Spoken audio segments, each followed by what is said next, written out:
Welcome back to the Talking Hedge. I'm Josh Kincaid, and this is your Cannabis Business Podcast. Today we are live at the World Trade Center in Seattle talking about Budtenders. They're the critical link between bankruptcy and billions. Today we're here with some fascinating guests, and so we're going to jump right into our panelists here. First, we have Alec Langston. He's a budtender at Dockside Cannabis. Alec has been a cannabis enthusiast for several years and has been budtending for about 3 years now. His passion is educating people about cannabis and budtending, which has been a great outlet for that, being a budtender. His goal is to help as many people and experience this wonderful plant as possible. His favorite part of the cannabis industry is changing that perception of cannabis skeptics and watching customers benefit from the guidance that's incredibly rewarding. And he's looking forward to developing within this industry and meeting new people along the way.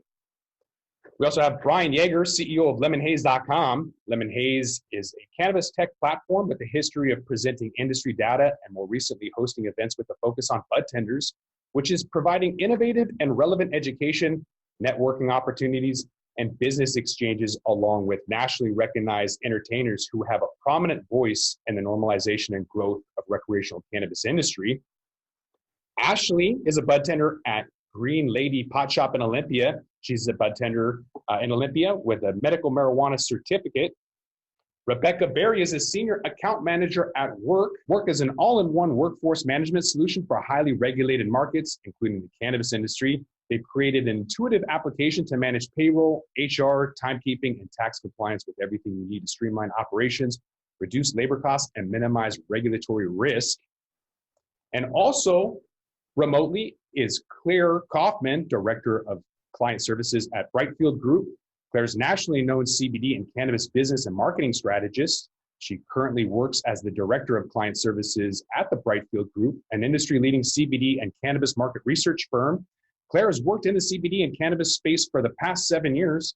She's worked in-house for vertically integrated cannabis companies and formerly as a Northwest Regional Director for BDS Analytics. Claire has also recently served on the OLCC, Recreational Marijuana Business Council in Oregon. Her take on the future trends of the cannabis industry and the question facing marketers and entrepreneurs are sought out by national and international media, cannabis industry leaders, and key players in the traditional marketing world. I'd like to thank everybody for being on board and being on the Talking Hedge podcast. Thank you. Thank you. Thank you for having us. And about the World Trade Center, the World Trade Center Tacoma grows trade and investment by providing direct access to the largest business network in the world with 300 offices in 99 countries. The World Trade Center in Tacoma is a lone trade service center for the Pacific Northwest. They have seminars and award ceremonies, conferences that can generate contacts and contracts. Trade research can clarify opportunities, and their matchmaking can turn those opportunities into trade. One of the things that I like about the World Trade Center is it gives me peace of mind knowing that I can use international guarantees or bank guarantees as a member. And also the e-commerce export store, they partnered with Alibaba, which is translated into 18 languages and provides an opportunity to sell your product online internationally to hard-to-reach places like Asia. So Alec, as a budtender in Seattle, I'm curious about why budtenders are the gatekeepers to the billion-dollar legal cannabis industry. And so I want to ask you essentially what compels you about a particular product or brand to recommend it to customers. So as we've seen, Brian Yeager of LemonHaze is a panelist today. He had mentioned that consumers are still walking into recreational cannabis shops with no idea of how many options are available. He said that in an article, I'm quoting him as saying that budtenders are absolutely drive customer decisions.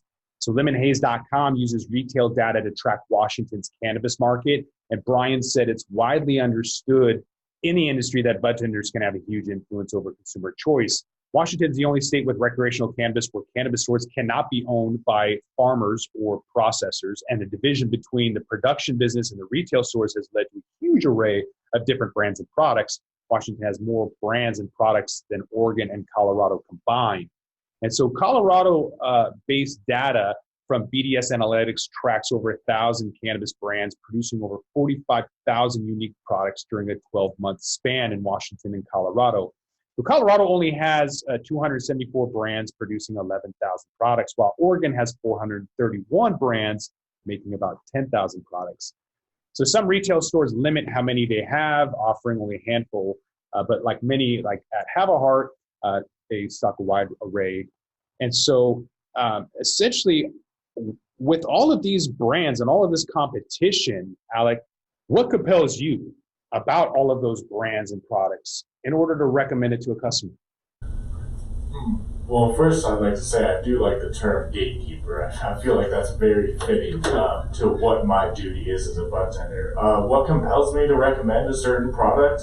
I think the first thing is personal experience with it. I mean, I make an effort to try as many things as I can in the stores, so I really know what the effects are and why I would recommend this certain thing to a certain person depending on what experience they're looking for.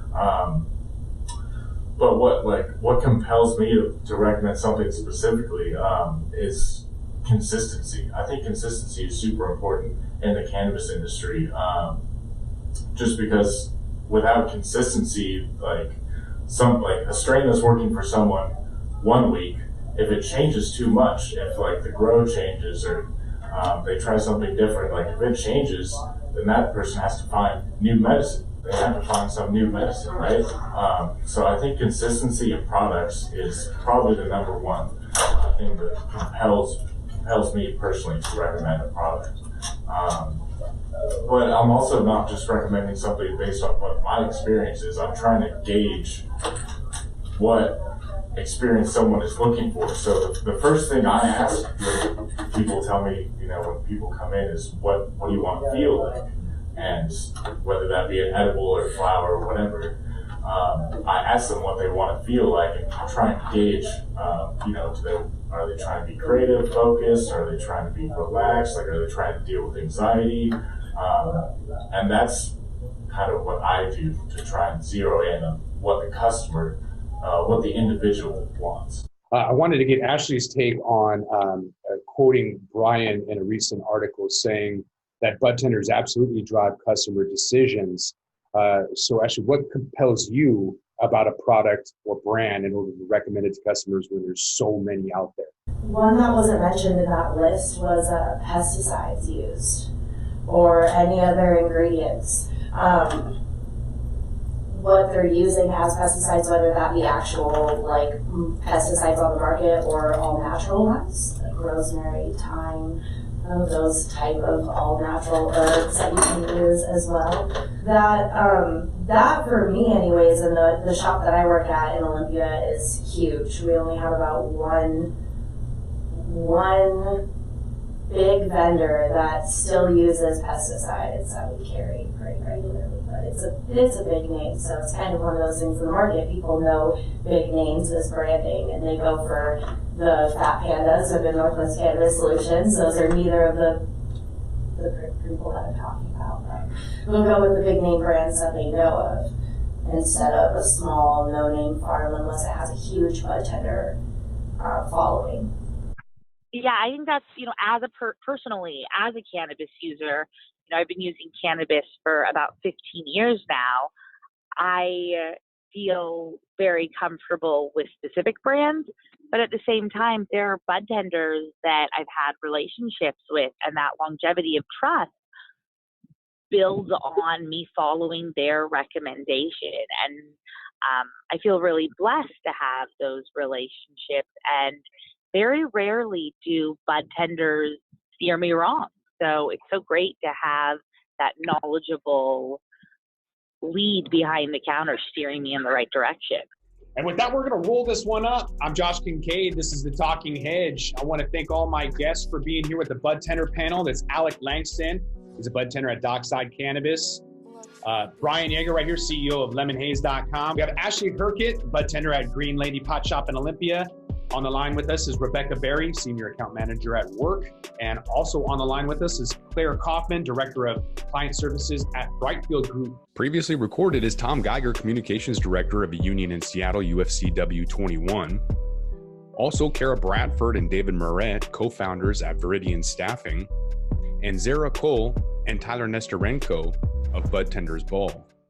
So don't forget to like, share, and subscribe, or don't, and I'm out.